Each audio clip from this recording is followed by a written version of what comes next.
Hi everyone, welcome back to my channel restart own life. कैसे हैं आप लोग? आई होप अच्छे होंगे। और फ्रेंड्स, थंबनेल देख के आप लोग को आइडिया लग गया होगा आज वीडियो जो है वो किस टॉपिक पे होने वाला है। आज मैं आप लोग के सामने ना एक अपनी जर्नी शेयर करूंगी। जैसे कि आपको पता है मैं एक एस्पिरेंट हूँ और मैंने ना लास्ट टाइम से अभी आरओ के एग्जाम की तैयारी शुरू की थी और ये मेरा फर्स्ट अटेम्प्ट ही है। और लेकिन इससे पहले जो है वो मैंने मतलब जीएस वगैरह मैंने नहीं पढ़ी हुई थी और इससे पहले मैंने टीचिंग का एग्जाम दिया था, वो केवीएस पीआरटी का था। उसमें ना मेरा एक नंबर से मेरिट में रुक गया था रिटन एग्जाम में। मैं टीचिंग भी साथ साथ में कर रही थी स्कूल में। मुझे इतना कॉन्फिडेंस था कि अगर एक बार ना रिटन क्वालिफाई हो जाता है तो मतलब होता है ना कि अगर हम 5-6 साल से अगर हम टीचिंग कर रहे होते तो डेमो में ना कहीं वो चीजें हेल्प करती है। सेम मैं भी ये चीज सोच रही थी कि बस एक बार ना मेरा सिलेक्शन हो जाए तो डेमो में ना मैं उतनी मेहनत जो है वो जितना मैंने अभी तक एक्सपीरियंस किया अपना टीचिंग में वो मेरा सब कुछ काम आने वाला है मैं डेमो में और साथ में इंटरव्यू में। इसी तरह की मैंने ना प्रिपरेशन कुछ कर रखी थी, लेकिन मेरा जो रिटन एग्जाम है ना तो उसमें ना मेरा एक नंबर से मेरिट में रह गया था। और इस वीडियो में ना आपके साथ में वो चीजें शेयर करूंगी कि मैंने ना मेरा जो एग्जाम था वो किस वजह से नहीं क्लियर हुआ, मेरा सिलेक्शन किस वजह से नहीं हुआ और छोटी छोटी जो गलतियां थी ना वो मुझसे हुई थी। और एक जो सबसे बड़ी मिस्टेक हुई थी ना वो मेरी ये हुई थी कि देखो, जैसे सभी अपना बेसिक कंप्लीट करते हैं तो कोई भी एग्जाम की तैयारी करो ना तो आपके मन में हमेशा यही होना चाहिए कि आप ना अपना बेसिक हमेशा स्ट्रांग रखो।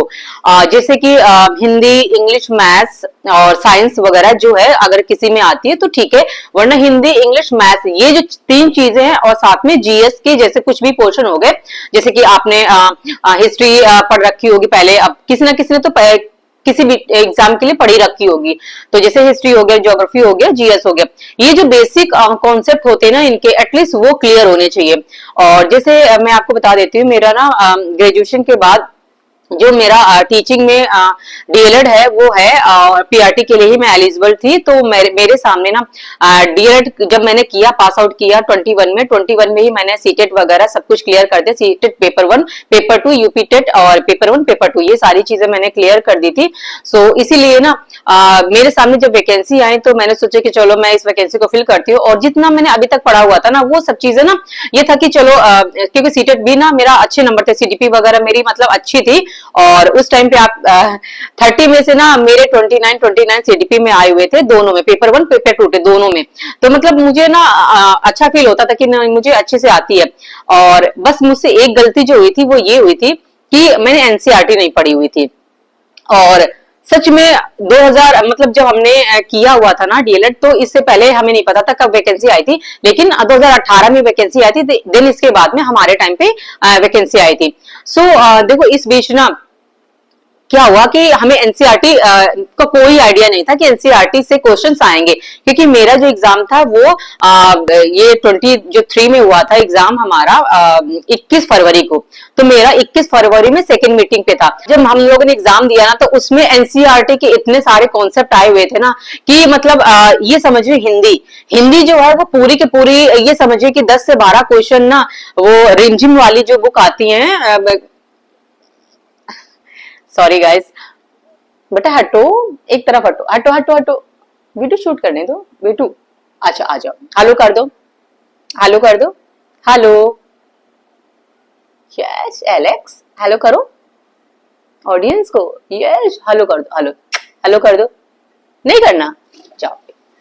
हाँ, मैं बात कर रही थी कि जब मेरा एग्जाम हुआ तो उसमें एनसीईआरटी के जो कॉन्सेप्ट थे वो बहुत सारे आए हुए थे कि जैसे आपने हिंदी में रिमझिम जो बुक आती है क्लास 1 से लेके क्लास 5th तक की, ये जो रिमझिम है ना वो वहां से क्वेश्चंस आए हुए थे।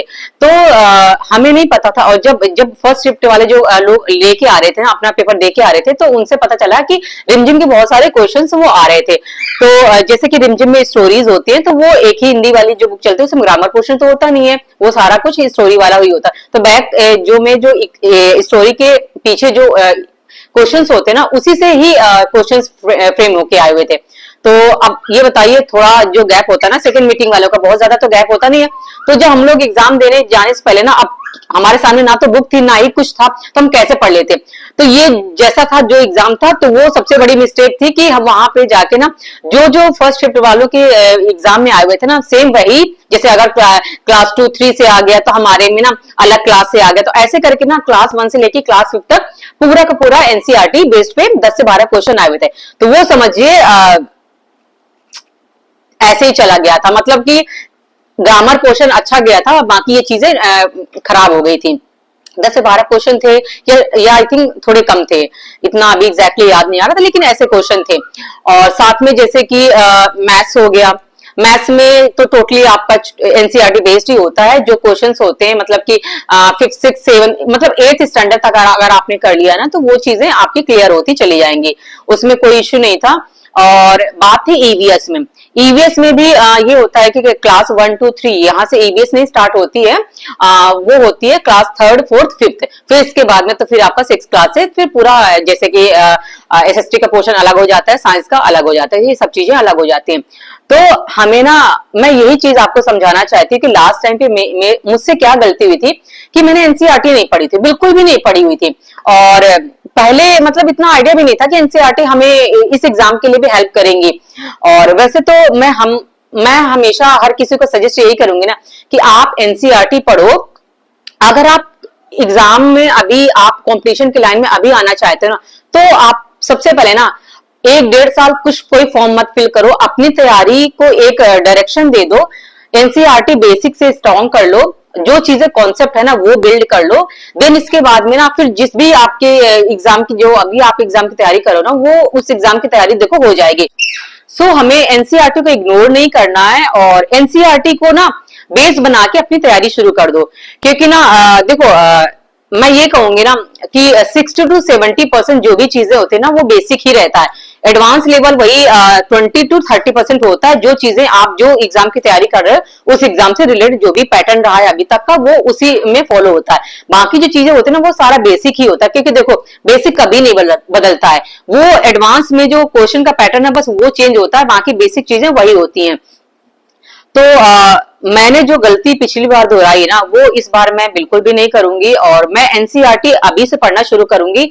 और एक चीज, जैसे ये थोड़ा सा अपडेट भी था कि अगर ना आप भी बिल्कुल बिगिनर्स हैं और अपनी तैयारी शुरू कर रहे हो ना, या मतलब इससे पहले भी आपने एनसीईआरटी पढ़ी है या अपना बेसिक कंप्लीट किया है ना, तो एक तरह का ना रिवीजन भी हो जाएगा। सो देखो, मैं अभी आप ना मुझे इस वीडियो को देखते हुए आप मुझे कमेंट करना, अगर 50 कमेंट अब आ जाते हैं कि मैं एनसीईआरटी मैं आप लोग के साथ में शेयर करूं कि हम पढ़ना शुरू करेंगे।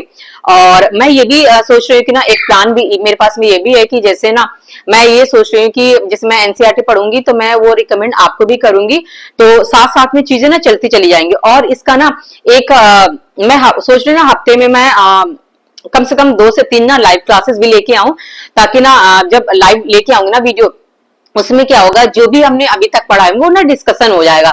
तो उससे क्या होगा ना, चीजें ना और बेहतर तरीके से तैयार हो जाएंगी। जैसे कि अगर सारी एनसीईआरटी अभी नहीं पढ़ना है, एक एक सब्जेक्ट को 2 2 सब्जेक्ट को ही टारगेट करना है, मैक्सिमम 2 सब्जेक्ट, बाकी 1 से 2 सब्जेक्ट, इससे ज्यादा नहीं सब्जेक्ट टारगेट करना है। क्योंकि ना बहुत सारे सब्जेक्ट अगर आप सामने आप एनसीईआरटी लेके भी आ जाओगे ना, तो बर्डन ही लगेगा और वो कंप्लीट भी नहीं होगा। सो 1 से 2 जो सब्जेक्ट है ना एनसीईआरटी की बुक्स है, बस वही हमको कंप्लीट करते हुए चलना है।